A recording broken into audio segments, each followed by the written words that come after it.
What's up, guys? Today we're talking injectors.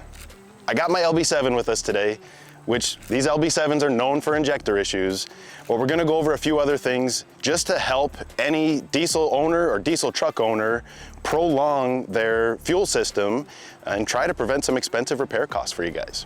So when it's time to fill up the truck, you want to make sure you're going to a fuel station that's trusted.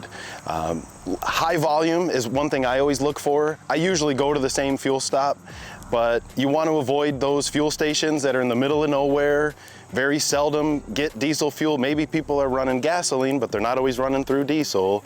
But you want a trusted, good quality diesel fuel. The diesel fuel we get nowadays lacks lubricity that these trucks thrive on. So with every fill up, I recommend using a fuel additive. This will not only help keep those internal injection components lubricated, there's other benefits to this as well. Whether you're in cold climates, you'll find anti-gel in a lot of these fuel additives. It increases CTEN points, which helps with performance. So it's not just lubrication, there's performance increase along with some anti-gel properties as well. I really like Revex for my fuel additive. They're a Michigan-based company, but the big thing I like about them is it's very potent stuff. So 1 ounce, which is right here, treats 25 gallons of fuel. So like any diesel truck, maintenance is huge, but especially for your injection system. For my lift pump, I replace these filters every other oil change or at least once a year. There's a water separator that is vital for getting the water out of the fuel. Water is known for wiping out injection pumps, so it's super important to keep up on your water separator. And the fuel filter here, this is a 2-micron fuel filter.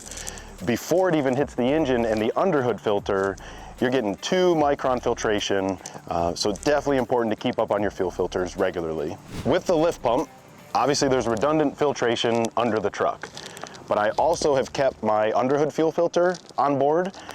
The reason for that is it is redundant filtration. I consider it the last line of defense. If something catastrophic were to happen with the fuel system, you have one more safety net. But also on the bottom of this factory fuel filter, there's a water sensor. So back to what I was saying, if there's any water in the fuel system and you eliminate that filter, you're never gonna know. And that can cause catastrophic damage to your injection pump or the injection components. So you've kept up on your maintenance, you got good fuel, you're running a good fuel additive, but your injectors are just, they're done.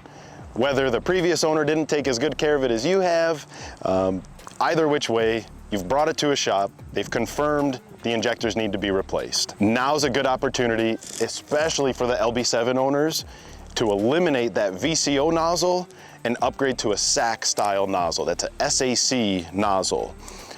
It's a more modern style design. It's not as prone to fail as the old B7 injectors were, and you'll get great longevity out of them, great performance. Even for those guys that don't have injector issues, they're just looking to make more power. Definitely get a hold of us. We can go over your wants, goals, needs, and get you sized up accordingly, given your turbo and what injectors you're gonna need to hit that power goal. All right, guys, that's gonna wrap up today's video.